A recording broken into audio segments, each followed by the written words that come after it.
정용실의 뉴스 브런치.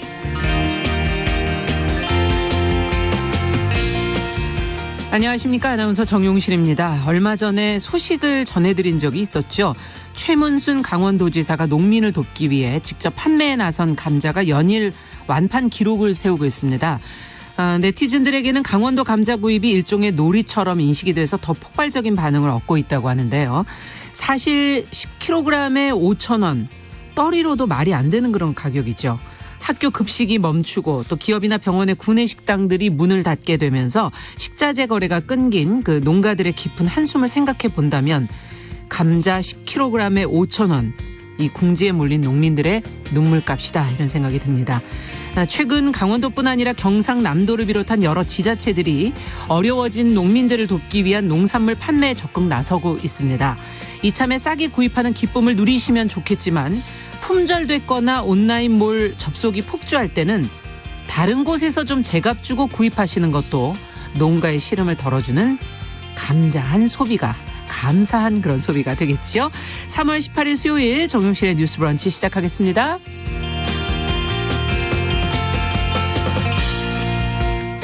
네, 뉴스 브런치 오늘 순서 소개해드립니다. 수요일에는 조윤주 외신캐스터가 국제뉴스를 정리해서 전해드리고 있습니다. 그리고 또 여성의 시각으로 매체와 문화 현상을 보는 손희정의 문화비평, 이제 어려워진 극장가에서 작은 돌풍을 일으키고 있는 영화 찬실이는 복도 많지, 과연 어떤 영화인지 살펴보도록 하겠습니다. 그리고 여러분들 늘 기다리고 계시는 뉴스픽, 오늘도 주요 뉴스를 골라서 쉽게 전해드립니다. 전혜연, 송문희 두 평론가 기다리고 있습니다. 잠시 후 뵙겠습니다.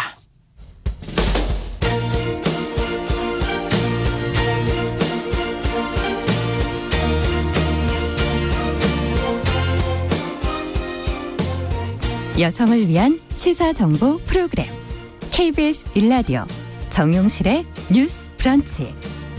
여러분의 의견을 기다립니다. 샵 9730으로 문자 보내주세요. 짧은 문자 50원, 긴 문자 100원이 부과됩니다. 네, 정용실의 뉴스 브런치는 항상 여러분들과 함께 만들어가고 있습니다. 그래서 문자, KBS 콩, 또 유튜브 라이브, KBS 1라디오 치고 들어오시면 실시간으로 같이 들으시면서 의견 주시고 또 공유하실 수 있고요. 그리고 방송이 끝난 후에는 유튜브, 네이버 다음에서 정용실의 뉴스 브런치 치시면은 뉴스픽 코너를 챙겨서 보실 수가 있습니다. 지금 벌써 많은 분들이 들어오셨어요. 최희철님, 방산월님, K74875229님, 감자 사실 수가 없었다고. 예. 남기숙님, 박진호님 이렇게 의견 주셨고요. 유튜브 라이브로도 서은교님께서 오늘 힘내려고 출석하셨다고, 감사합니다. 좀 기운 내실 수 있는 방송이 되도록 노력을 해야 될 텐데 힘들 때 하여튼 뉴스를 통해서도 더 여러분들 기운날 수 있는 그런 뉴스 찾아보도록 하겠습니다. 자, 오늘도 뉴스픽 두 분 자리해 주셨어요. 도공감 여성정치연구소의 송문희 박사님, 안녕하세요. 네, 안녕하세요. 네, 전혜연 시사평론가 안녕하십니까? 네, 안녕하세요. 감자가 그렇게 히트를 쳤네요. 네, 뉴스 보도를 해드리자마자. 정말 예. 감사합니다. 감자를 못 샀어요. 네. 이 감사합니다를 약간 오기처럼 재미있게 표현하는 말이 요즘 감자합니다인데, 농민들의 시름을 덜어주려는 여러 가지 시도들 앞으로도 전국 지자체에서 좀 많아졌으면 진짜 필요할 합니다. 것 같아요. 예, 지금 아주 중요한 시점인 것 같고 국민들이 함께 또 어려움을 같이 나눠주신다면은 또 문제가 빨리 해결되지 않을까 하는 생각이 드는데, 코로나19 얘기로 시작하지 않을 수가 없네요. 지금 경제도 지금 그리 좋지 않은 상황이어서 코로나19 극복을 위한 지금 추경안 11조 7천억 원 규모의 추경안이 어제 여야 합의로 국회 본회의를 통과를 했어요. 구체적인 내용이 좀 궁금하고 어떻게 혜택을 받으실 수 있을지 전혜연 평론가께서 내용을 좀 전해주시겠어요? 예, 코로나19 대응 추가 경정 예산안이 통과됐습니다. 네. 11조 7천억 원 규모인데요. 추경안이 국회에 제출된 지 12일 만에 통과가 된 것입니다. 국회에서는 일단 정부 원안을 유지했지만 내용을 들여다보면 조금 변동이 있었는데요. 예. 그러니까 세액 경정에서 2조 4천억 원을 줄였고요. 세chế 부분에서도 일부분에 삭감했는데, 왜냐하면 코로나19와 당장 연관성이 조금 떨어진다, 이런 사업 예산을 그렇죠. 줄였습니다. 예. 대신 3조 1천억 원 가량의 재원이 마련된 셈이고, 대구 지역 경북 예산이 1조 394억 원 추가로 편성된 어떤 그런 상황이라고 볼 수 있습니다. 네. 지금 이와 더불어서 어떤 생계 위험에 처한 소상공인이라던가 자영업자 지원 예산 1조 1천억 원 이상 증액이 됐고요. 또 감염병 대응 역량 강화 예산도 1,480억 원 이상 증액이 됐습니다. 이것도 참 중요하죠. 장기적으로도. 매우 중요합니다. 일단은 뭐 음압병실 예산이 늘어난 점, 또 네. 마스크 대란 해소 대책으로 주말 생산 인센티브를 주는 안 등이 여기에 포함되어 있고요. 또 최근에 학부모들의 관심사인 아이돌모 문제 해소를 위한 부분도 증액이 됐습니다.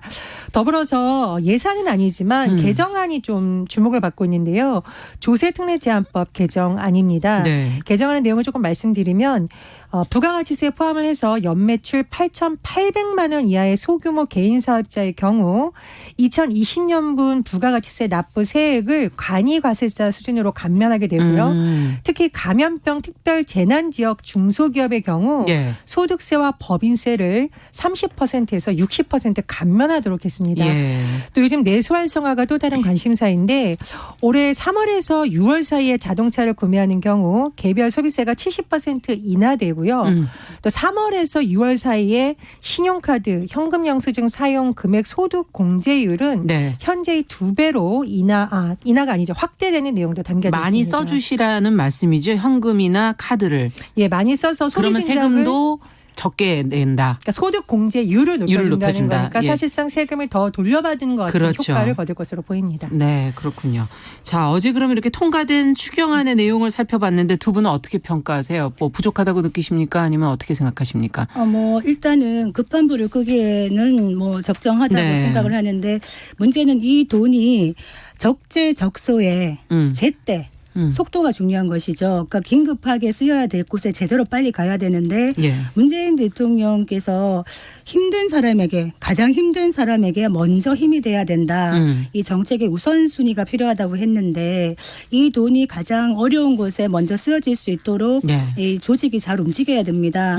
지금 시국 자체가 대통령도 비상이라는 말을 14번이나 그렇죠.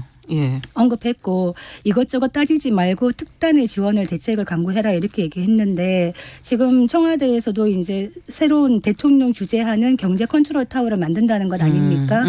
2009년 IMF 위기보다 오히려 더 심각할 수도 있다는 문제의식을 갖고 제대로 대처를 해나가야 되는데 네.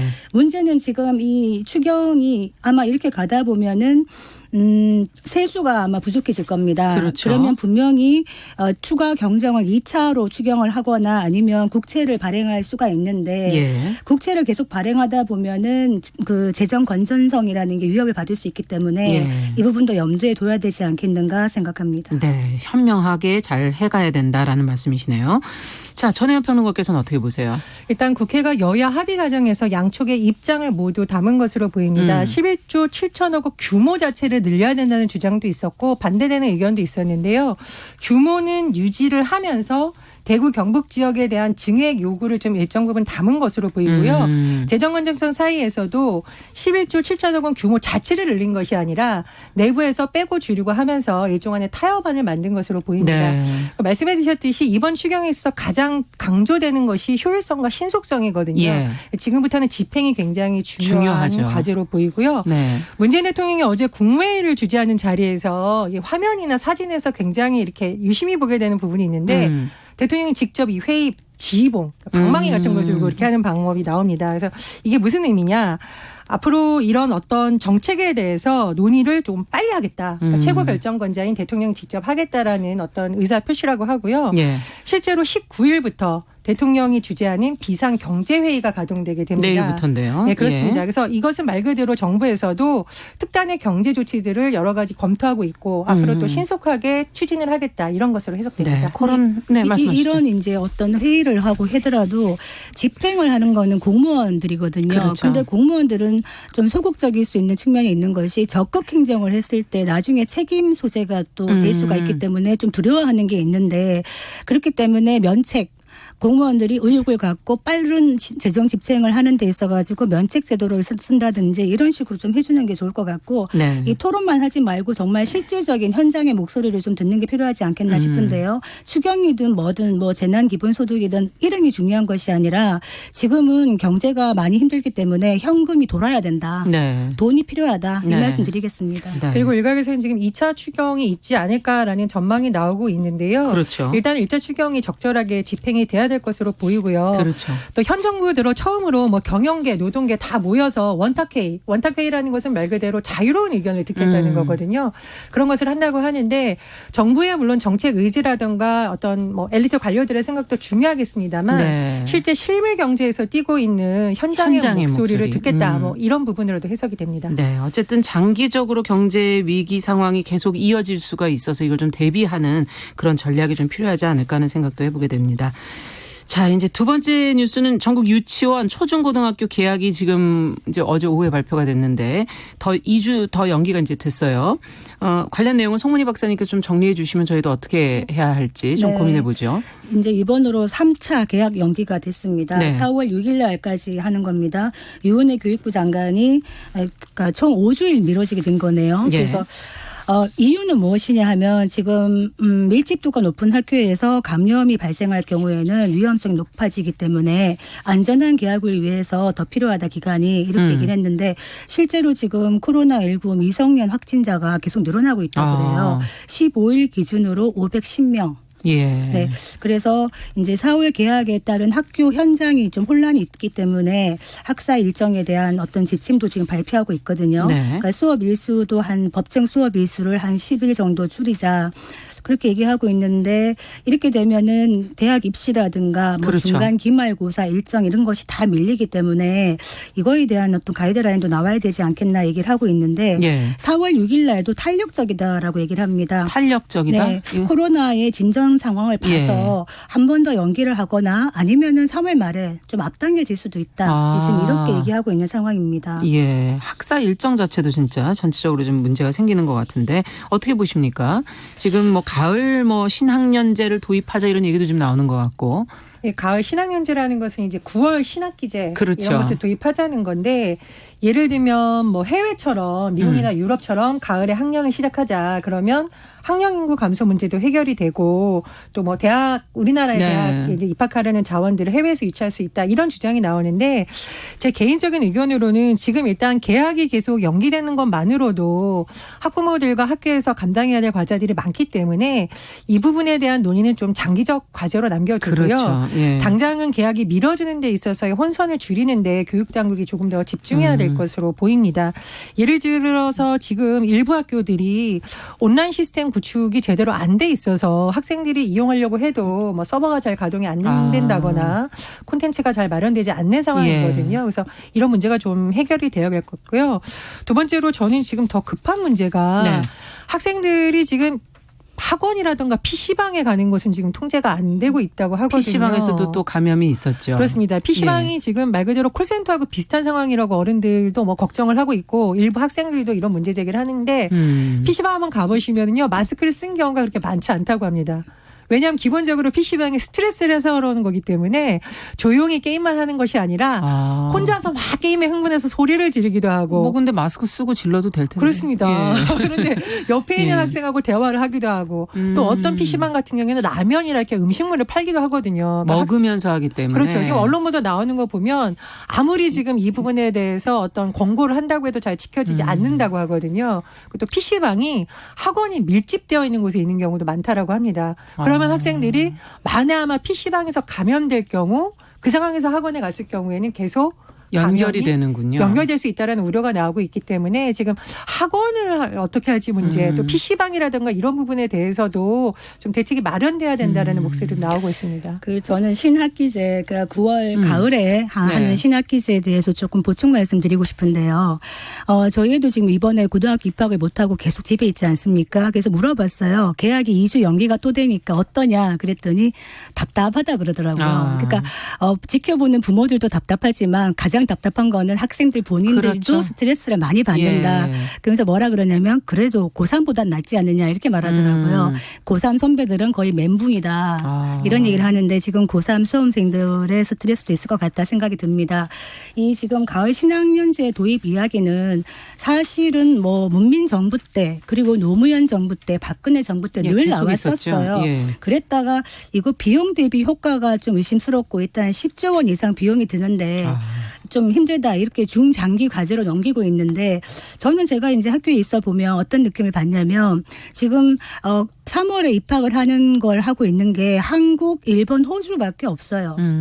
그러면 어떤 뭐 미국이나 이제 유럽이나 이런 데서는 그 아이들이 많이 왔다 갔다 하고 이렇게 하는데 유학을 가거나 올 때 한 6개월 이상 차이가 나요. 그렇죠. 그런 공백이 예. 생기는 것이고 그리고 아이들이 이제 만약에 9월 학기제를 하게 되면은 지금 아이들이 신체 발달이 빨라지고 있기 때문에 취학 연령이 좀 내려가면 됩니다. 내려가면서 이제 학교에 빨리 입학하고 이런 식으로 물론 익숙한 것을 바꾸는 데는 많은 어려움이 있겠지만은 저는 뭐 긍정적으로 검토해 볼 만도 하다 이런 생각이 듭니다. 네. 저는 제도 자체의 긍정성은 있을 수 있지만 시기적으로 이것이 의제화됐을 경우에 이거 하는 거 아니야라는 것 자체가 학부모들한테 오히려 혼선을 줄 수 있는 부분이기 때문에 조금 장기적 과제로 했으면 지금 좋겠다라고 당장보다는 네, 말씀을 네. 드린 거고요.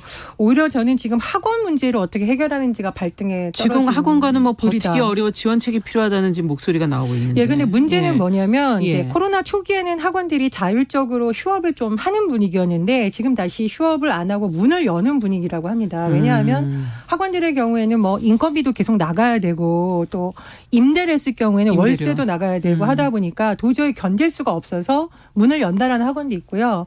또 학원들이 임시방편으로 학생들을 대상으로 조사를 한 거죠. 그래서 학생들이 문을 열어달라고 한다라는 명분으로 또 지금 문을 여는 학원들도 있습니다. 그래서 이 문제를 좀 어떻게 해결할 것인가에 대한 해결안이 나와야 된다고 보는데 예. 유은혜 교육부 장관이 어제 브리핑을 하면서 좀 이런 학원들에 대해서 휴업을 할 수 있는 일종의 뭐 당근책 이런 것을 내놨습니다. 그러니까 어떤 겁니까? 소상공인 경영안정자금 신청 요건을 좀 완화해줘서 말 그대로 뭐 안전을 이유로 학원들이 이런 것을 했을 경우에 특례보증 대출 상품을 좀 선보이는 방안 이런 것이 나왔다고 하거든요. 그래서 저는 학원을 어차피 강제로 문을 닫을 수 있게 하는 방법은 그렇죠. 사실 현실적으로 쉽지 없죠. 않기 때문에 예.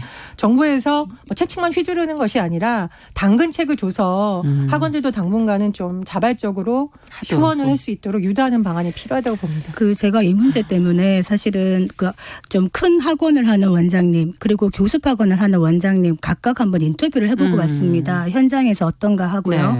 그랬는데 한 2, 3주까지는 정부에 동참을 해서 적극적으로 휴원도 하고 했었는데 예. 또 계약이 미뤄지다 보니까 지금 한 5주 동안에 만약에 문을 닫는다 그러면 정말 문을 닫아야 할 판인 학원도 많다는 겁니다. 당장의 고정비용과 뭐 임대료와 이런 것들의 부담이 만만치 않다. 그래서 아까 이제 전평론가님 말씀하신 그런 것들도 물론 좋은 제도긴 한데 현장에서 느끼기에는 바로 와닿지 않는다. 그래서 학원들도 많이 힘들기 때문에 임차료 일부에 대한 지원이나 대출이자 감면 같은 거 이런 걸 좀 해주면은 너무 좋겠다. 세금 지금 감면이라든가. 정부에서 예. 그러니까 특별 고용 지원 업종이라 그래가지고 여행업, 관광 숙박업, 관광 운송업, 공연업 이렇게 지정해가지고 이제 지원을 하는데 네. 학원은 빠져 있습니다. 그래서 무조건 이제 어려운 학원에게 동참만 공고할 것이 아니라 이런 지원책도 좀 같이 생각을 해야 되지 않겠나 싶은데요. 네. 또 어떤 원장님 이런 얘기 하시더라고요. 학부모들도 학원에 많이 보내고 싶어 한다. 지금 실제로 강남이나 이제 큰 학원들 같은 경우에는 문을 많이 열고 있어요. 지난주부터. 그렇다면은 보내는 학부모가 있기 때문에 여는 것이거든요. 그렇다면 만약에 간다 그러면 학원이 병원 수준으로 방역을 철저하게 해야 된다. 이 부분도 같이 해야 될 것 같습니다. 네, 문제가 될 수 있지 네. 않게. 예, 지금 뭐 최종욱님께서는 정부 시책에 따르지 않는 학원 PC방은 세제 혜택 지원 이런 거 제외해야 되는 거 아니냐 이런 의견도 주셨고요. 그리고 학원은 두 번째 문제고 사실은 공교육이 더 문제다 이렇게 써주신 분도 계시고 최종욱님은 학원이 문제가 아니라 학부모가 문제가 아니냐 이런 의견도 주셨고요. 그리고 방산올림은 지금 아이랑 깍두기 담그시면서 집안일 가르치고 집에서 지금 잘 보낼 수 있게 노력 중이시라는 의견도 보내주셨습니다.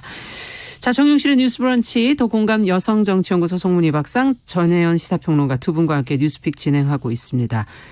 자, 이번에 다른 얘기를 좀 해보죠. 그 미래통합당의 나경원 의원이 어제 보도자료를 내서 자녀 부정 입학 건으로 처벌을 받을 경우 즉각 의원직을 사퇴할 것을 약속한다. 이렇게 밝혔어요.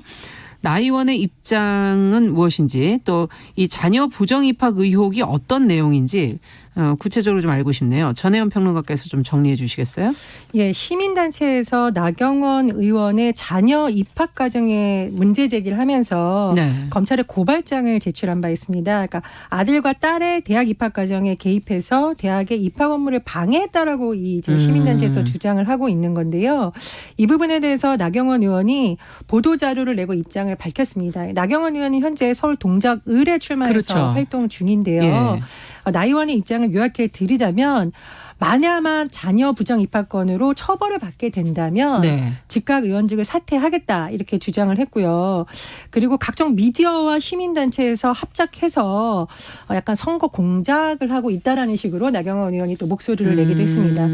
또 뭐 이런 문제를 보도한 언론사에 대해서도 여러 가지 조치를 취했는데요. 이 언론사라던가 이 언론사의 영상물을 제작하는 유튜버, 시민단체 등을 상대로 형사 고소도 지금 한 상태입니다. 아, 그렇군요. 어쨌든 나경원 의원은 자신에 대한 의혹 제기라든지 뭐 이 고발 이거를 조국 사태에 대한 분풀이다 이렇게 처음에 규정을 초기에 했었던 것 같은데 또 그렇게만은 볼 수 없는 거 아니냐는 의견도 만만치가 않거든요. 두 분은 어떻게 보십니까 이 사건은? 뭐 이 부분은 조사 자체가 좀 철저하게 이루어져야 될 것 같아요. 항상 이제 나왔다가 들어갔다가 나왔다 들어갔다 네. 하는 이슈라서 정말 부정 입학이 있었느냐에 대해서 조사가 이루어져서 좀 밝혀져야 될 것 같습니다. 우리가 그런 얘기 하잖아요. 학생들 사이에 너가 아버지 뭐 하시노? 이게 한때 유행했어요. 그게 뭐냐면 아빠 찬스, 엄마 찬스 얘기하는 겁니다. 우리가 많은 불공정성에 대해서 분개하지만 특히나 교육에 있어서 불공정함은 참을 수가 없는 것이거든요. 그래서 이 부분은 뭐 전에 조국 전 장관 같은 경우에도 지금 자녀 입시 비리 이런 문제로 재판이 이번 주에 시작이 된다 그래요. 예. 그래서 이런 부분은 정파, 진영에 관계없이 전수조사를 제대로 해라라고 저희가 늘 얘기합니다만 그렇게 한번 해보면 자연스럽게 정치인들 물갈이도 되지 않을까 이런 생각이 들고 적어도 국민들에게 교육 공정성에 대한 그런 감정은 좀 누그러뜨릴 수 있지 않겠나 생각을 하고 네. 철저하게 조사를 해야 되겠다고 생각을 합니다. 네. 자, 그럼 이제 마지막 뉴스로 좀 가볼까요? 오늘도 좀 따뜻한 뉴스로 좀 마무리를 하고 싶은데 개학 연기 등으로 지금 어려움을 겪는 분들 많으신데 그중에서도 그 인천 지역의 저소득층 아이들을 위해서 지역의 마음 카페들이 먹거리를 보내주는 그런 캠페인을 벌였다고 하는데 내용을 좀 전해주세요, 송 박사님. 네, 좀 따뜻한 뉴스라 좋습니다. 인천의 그 저소득층 아이들을 위해서 지역의 맘카페들이 이틀간 동안에 먹거리 보내주기 캠페인을 열었는데 네. 회원 3,500명이 동참해가지고 2,274만 원이 모금됐습니다. 예, 이렇게 착한 일을 하신 그 카페 이름이 인천의 너나들이 검단 검한 맘.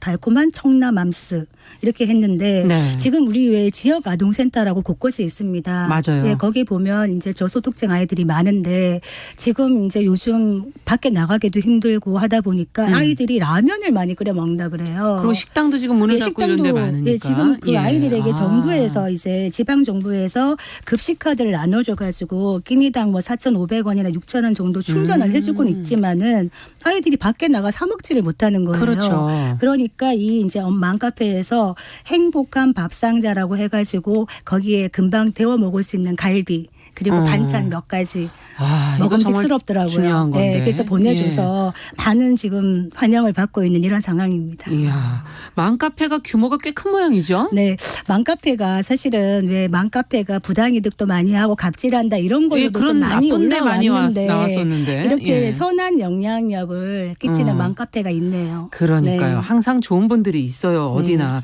자, 그렇다면 지역을 중심으로 이렇게 정보 교환도 하실 수 있고 같이 힘을 합치실 수 있으니까 더 좋지 않을까 하는 생각이 드는데 이런 걸 잘 활용해서 지금 이런 위기들을 잘 넘어갈 수 있는 방법이 있겠구나 하는 힌트를 주신 것 같아서 기운이 좀 나는데요. 그렇습니다. 저는 이런 시도에 3,000명이 참가했다. 여기에 굉장히 주목해서 봤습니다. 3,000명의 엄마들이 참가하고 또 그 3,000명이 퍼져서 3만 명이 될 수도 있는 맞아요. 거잖아요. 그래서 우리나라 엄마들의 마음이 참 따뜻하다 이런 것을 느꼈고요.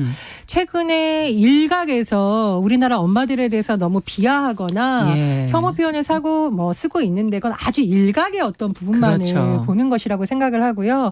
지난해 한번 돌아보면 우리나라 엄마들이 얼마나 대단하냐. 민식이법이라는 것이 결국은 엄마들이 나서서 국회를 움직인 사례입니다. 예. 아이들의 안전 문제에 있어서 정말 현장에서 많은 아픔을 겪었던 엄마들이 다른 아이들만은 이런 아픔을 겪게 하지 말자라고 나서면서 정치권을 움직인 사례가 있고요. 예. 이번 같은 경우에도 코로나19로 우리 사회가 참 뒤숭숭한데 이 정말 마음이 따뜻한 마음, 엄마들의 마음이 그대로 전달된 것 같아서 참 좋습니다. 그리고 저는 개인적으로 이 밥을 먹었던 학생들도 커서도 참 이 기억을 따뜻한 기억으로 남지 않을까 해서 맞아요. 밥이 참 중요하거든요. 그렇습니다. 저희 브런치 예. 아닙니까? 뉴스 브런치예요. 저희도 먹어서 이렇게 좀 친해지는 거지 않습니까? 네, 저희가 아이를 키워보면은 네. 내 아이가 소중하고 예쁘다 보면 그 마음이 남의 아이까지 가는 것 같아요. 그럼요. 그래서 이 밥 한 끼, 따뜻한 밥 한 끼의 힘이라는 게 있는데 사실은 내가 힘들 때 누가 옆에 있다는 것만으로도 굉장히 따뜻함이 되는 것 같고 우리가 OECD 국가 중에 그 사회적 연계라는 지표에서 예.